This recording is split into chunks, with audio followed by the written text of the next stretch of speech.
انا سمر شغاله تيلي سيلز ادويه. باجي من ابيس، مسافه كبيره جدا عليا صراحه. كان مستوايا وحش جدا او زيرو اصلا في التعامل اصلا في اللاب او الكمبيوتر، وخصوصا انا اصلا شغلي كله على الكمبيوتر.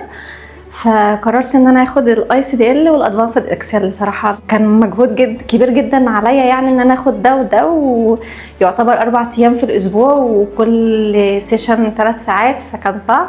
بصراحه اتبسطت جدا مع دكتور بشوي، شرحه تحفه، اسلوبه مبسط وسهل وبسيط جدا.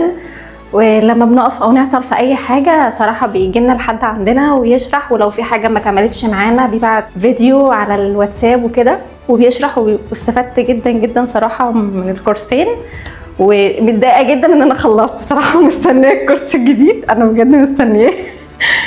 بس كده، شكرا.